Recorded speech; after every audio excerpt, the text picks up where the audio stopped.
Hey, have you ever wondered how to increase your company's bonding capacity?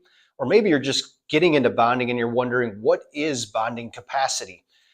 In this video, I'm going to share with you what is capacity from a surety standpoint or a bonding company's standpoint, and how underwriters actually determine what limit of capacity they're willing to extend to contractors. What's up, everyone? My name is Micah Salas. I started the Business Insurance Playbook, this channel here, with one simple goal in mind, and that is to help you become better buyers of business insurance and help you with all your needs, whether it's risk management, insurance, or surety and bonding. For over 13 years, I've been helping business owners navigate this world, and I'm looking forward to sharing what I know with you. If you like what I have to say, give us a thumbs up and subscribe.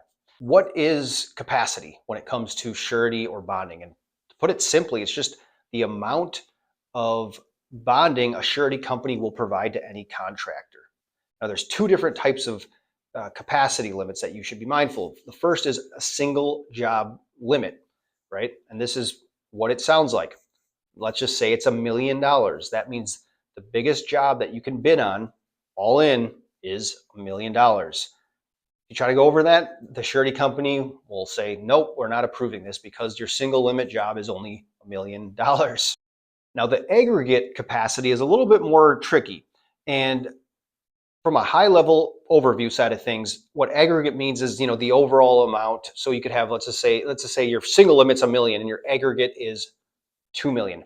That means you could have up to $2 million of work that is being bonded at any one time. If it gets over that, your surety company is going to say no.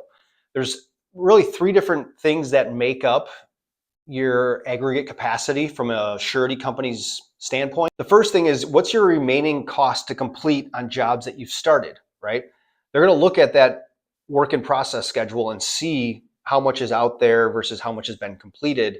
And then that's going to dictate what your aggregate capacity is.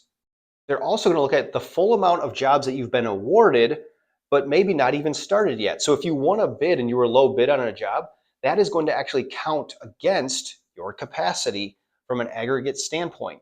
This is why it's so important to keep this up to date, especially if you bid on a job and don't win it. You want to tell your agent about this so it's not eating away at your capacity.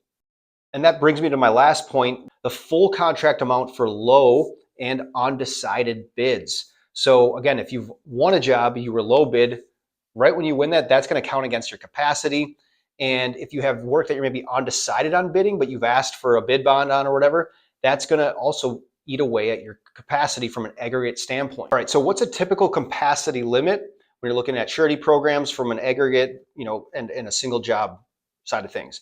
So single jobs, for the most part, is not going to make up no more than half of the aggregate. There's exceptions, of course, but that's just a good rule of thumb. So again, it'd be, if you have $1 million single, the general rule is that an aggregate might be $2 million. It's also very common for your aggregate limit to include all jobs, not just your bonded jobs. So you might think, well, I only have, $500,000 of bonded work, so I have a lot of capacity. But if your total job schedule is showing $2-3 million in the example I shared previously, well, that's going to all count against your capacity. One thing that's really important to keep in mind as you're looking at aggregate limits, and especially if you're feeling frustrated, like, hey, the insurance company or the surety company is not giving me the limits and the capacity I want. Capacity and aggregate capacity is not just what the surety company feels they're willing to extend you, but it's also what they're saying is like, we don't think that you have really the capacity to do more work than this. And that can be offensive if you look at it on the surface. Don't get frustrated by it. Don't get offended by it. They're literally just looking at the numbers. They're underwriters, and they're trying to say, hey, based on our experience, this is what we think. All right, so how do underwriters and surety companies determine your surety capacity? First thing they're going to look at is your working capital and your net worth. A good benchmark to think of is they're not going to want either of these to be less than 10% of your aggregate limit. For simple math, if you had $1 million aggregate limit, that these would have to be at 10%, so $100,000 or more. The second thing they're going to look at is secondary financial resources, right? If you get in a rock and a hard place and you need access to cash, do you have that? So this could come in the form of a bank line of credit, right? That's one reason surety companies love to see that you have this in place, but also they're just going to look at your company's financial strength as well. The third thing they're going to look at is your prior experience, right? If you're asking for a $5 million single limit and you've never done a job bigger than $1 million, that's going to raise some eyebrows on the underwriter, and it should, right? And you should be prepared to talk about why you think you're capable of doing that 5 million. The surety company very well might say, no, we don't think you are. You have options at this point. You can talk with your agent. Maybe there's companies that would, underwrite you for that.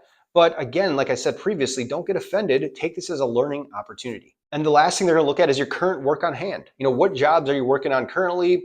Are you overbilling, underbilled? Are they going well? Are you making money on them? Hey, if you liked this video, do me a favor again, thumbs up, subscribe. And if you like the way that I convey my message and you're not getting this type of consultative approach from your own agent, whether it be your insurance or your surety agent, or you just need help, I'd be happy to talk with you. Send me a message, shoot me a call, let's chat.